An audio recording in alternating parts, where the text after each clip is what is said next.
Hey, real quick question, have you ever looked at your bank account at the end of the month and thought, where did it all go? Like seriously, you swear you didn't buy anything crazy, and yet somehow, your money just vanished. Yeah, same. But here's the thing, while most of us are out here trying to budget with the same discipline as a toddler in a candy store, there's this one place that consistently nails it when it comes to smart, intentional money habits: Japan. Now, I'm not saying they've got it all figured out, but there's definitely something about how many Japanese people approach saving money that just hits different. It's not just about cutting costs or chasing deals, it's about a mindset. A whole way of living that makes money feel less like a stressful survival tool and more like a quiet, steady ally. So today I want to share with you what I've been learning, some beautiful, even unexpected ways the Japanese save money and manage it like total pros. And no, this isn't going to be some dry finance lecture.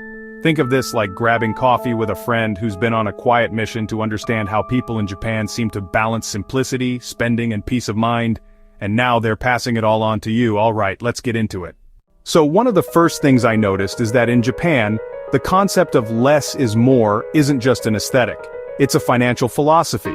They're not big on excess. You walk into a Japanese home and it's not overflowing with stuff, that minimalist vibe. It's not just for Instagram, it's real life. And it actually saves a ton of money. Because when you're not constantly chasing the next thing to buy, the next upgrade, the next little dopamine hit, guess what? You start keeping more of your money without even trying. And it's not about being cheap, it's about being content, grateful, thoughtful. Like, do I need this or am I just bored? That kind of thinking changes the whole game. Another thing? Japan is huge on cash. I know, in the age of tapping phones and one-click orders, that sounds prehistoric. But seriously, this habit forces mindfulness. When you physically hand over yen instead of swiping or tapping away with a card, you feel it. It's kind of like dieting. When you have to write down every single snack you eat, suddenly that third cookie isn't so invisible anymore, right? And speaking of writing things down, this one absolutely blew my mind. Many Japanese people use something called a Kakeibo. It's basically a money journal, not a budgeting app, not a spreadsheet. An actual notebook where you manually track what you earn, what you spend, and most importantly, why. That why part is everything. See, it's not just numbers, it's reflection. The Kakeibo actually asks you, was this purchase necessary? How did you feel when you spent this? Like imagine building a relationship with your money instead of just reacting to it. That's what they're doing. That's the level. And over time, this builds a kind of calm, intentional rhythm with spending. You start to know yourself financially, you're not guessing, you're not shocked when the credit card bill hits, you're in sync, you're steering the ship. And here's the thing I really love. In Japan, saving isn't about sacrifice. It's not give up your lattes and live sad forever. It's more like make small, quiet choices today that future you will whisper, thank you for. Alright, so I want to dive deeper into some of those daily habits like how they shop, eat out, or even plan for big life events without going broke. But before we get there, let me just say this. If saving money has ever felt like punishment, like some annoying chore you're always failing at, you are not alone.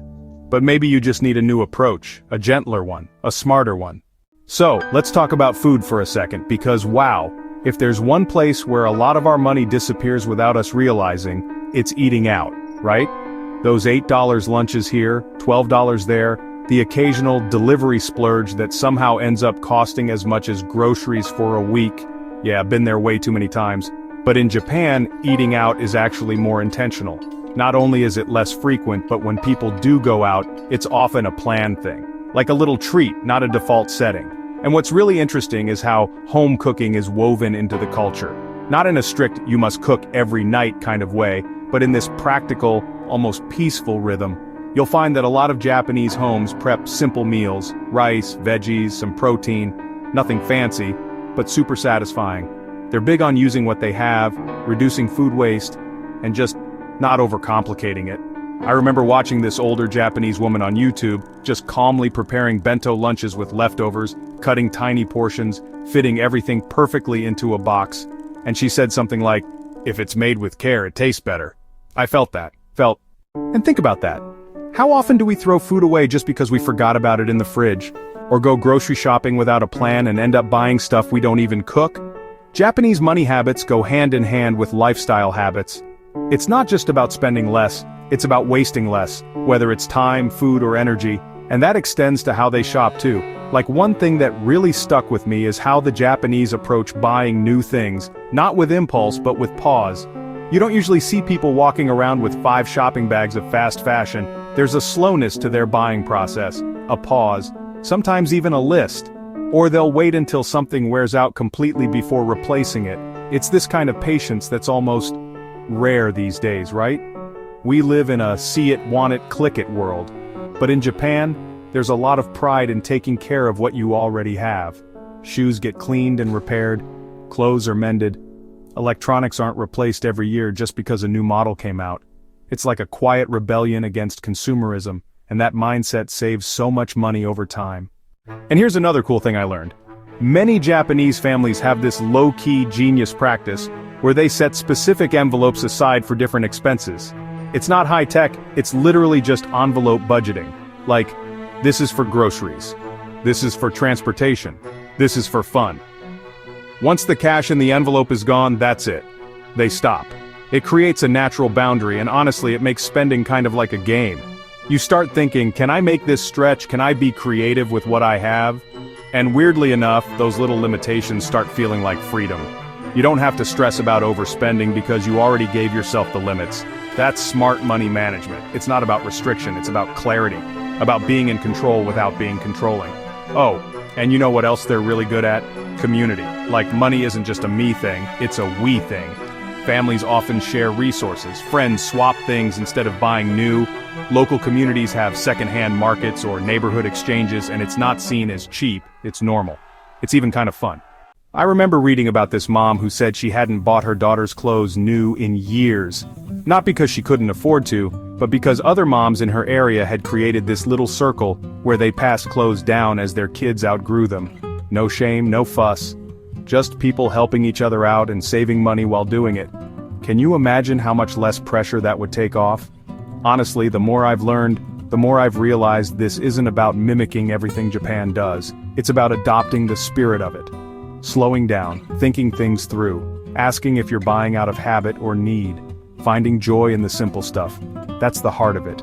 And when you start to live like that, when you spend mindfully, when you cook with intention, when you track your money with care, you stop feeling like you're constantly behind. Instead, you start to feel grounded, like you've got a plan, but also, like you're not ruled by your bank balance anymore. Alright, I've still got a few more gems to share, like how Japanese people plan for big expenses without stress, and the mindset they use to stay consistent year after year. But let's take a breath here. If this is already making your brain go, why didn't I learn this sooner? Same. But the good news is, it's never too late to start shifting how you think about money. Alright, so let's wrap this up with a few more things I want you to take away. Because honestly, all of this is super doable. Like, you don't need to pack up and move to Japan to start incorporating some of these habits into your own life. It's more about the mindset, and I'm telling you, once you adopt even just a few of these ideas, your relationship with money can totally change. One thing I love about the Japanese approach to money management is their long-term thinking. It's not about instant gratification, it's about building something sustainable, something you can count on over time. They're always thinking about the future, but in a way that doesn't feel overwhelming. They set small, realistic goals, then just keep moving forward little by little. Take saving, for example. You don't need to aim for some massive sum in a month. It's like they say in Japan, small drops make a river. That's exactly it. Start by setting aside just a little bit more than you usually do, even if it's only $5 or $10 a week.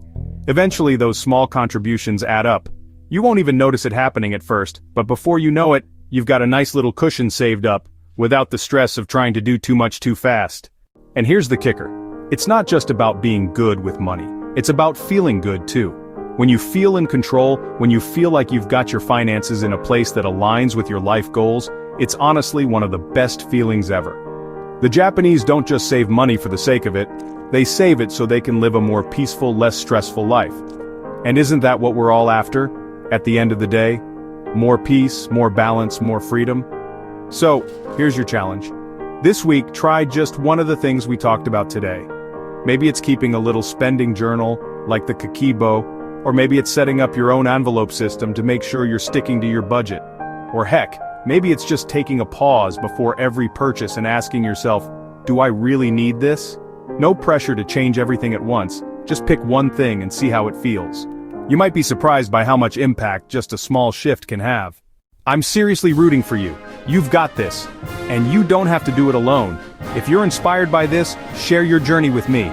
I'd love to hear how you're using these ideas in your own life, how you're making your money work for you, not the other way around. And hey, if this video helped you out today, make sure to hit that like button, share it with a friend who needs to hear this, and don't forget to subscribe for more content that's all about finding smarter, more peaceful ways to live our lives. Let's keep learning together, growing together, and making sure our money serves us instead of the other way around. Alright, take care, and I'll see you in the next video. Keep it simple, keep it mindful, and keep moving forward. You got this.